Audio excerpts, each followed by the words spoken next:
All right, team, I'm here at CTD headquarters, and I want to tell you a very important message because it is January and you're about to do your taxes. And I got some important advice for you. If you're a bowler, if you play sports, if you've been paid to do any type of sporting, coaching, etc. this year. So we're going to walk in CTD real quick, and I got to tell you, if you don't use CTD products, Creating the Difference with Ron Hicklin, you absolutely should. So they've got a beautiful facility here. This is their headquarters. I'm going to be heading up to the EC before long, and their education center is fantastic as well. It used to be a test site, and now it is their home center for everything education and bowling at Creating the Difference. So now, talking about taxes. If you've paid dues, you've paid league dues, you've paid to bowl tournaments, you've paid to get inside pots, you've done brackets, all of those things, you may not be thinking about writing that kind of stuff off.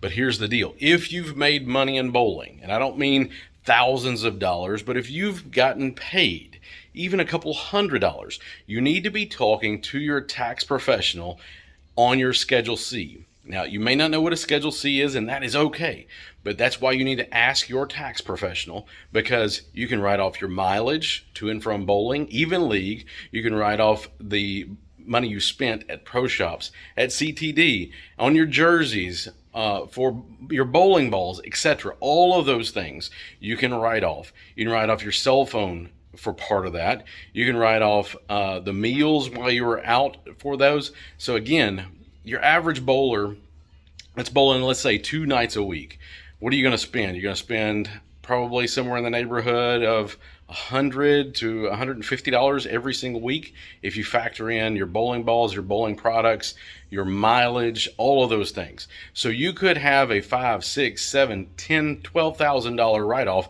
Don't forget, you're also going to nationals. You may be doing some tournaments in Vegas, etc. So a lot of those expenses are tax deductible, but only if you get it all recorded. Now, most of you are using your credit card. You've probably got those receipts. You've got those slips. So be thinking about that when you're getting ready to do your taxes. Don't walk in and just drop everything down on the table. You need to be having that conversation right now, the first 1, 2, maybe even 3 weeks in January. Because just as soon as everybody gets their W-2s, they're going to be dropping their stuff off with their tax professionals, expecting expedited service, and they're not going to have time to talk to you about these things. So go ahead, talk to your CPA now about what you need as far as documentation goes for each of your things that are bowling. If you write checks for some of your bowling entries, if you're using your credit cards, a lot of times that's going to be enough, or if you've got email confirmations. And then when you were in league, you probably got to pay out at the end of the year. So that means that your dues throughout the whole year, those can be tax deductible. Again, you want to talk to your tax professional. I am not a tax professional. I just know that for the last 10 to 15 years, I've been writing off my bowling business every single year. And a couple years I made some money, some years I didn't make money. And you can write those off in both years you made money and did not make money. But make sure you're talking to your CPA, your certified tax professional, or certified public accountant, CPA. But that tax professional is going to be the one that helps you understand what you can legally write off.